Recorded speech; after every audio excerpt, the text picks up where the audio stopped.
stay in the middle so you guys don't appear up on top of the map, if you guys know what I mean.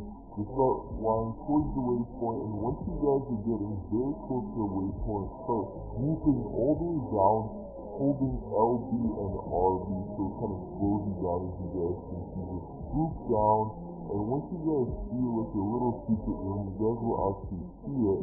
You guys just want to control your way and land on top of it. So once you guys are like right next to the waypoint, just go all the way down until you guys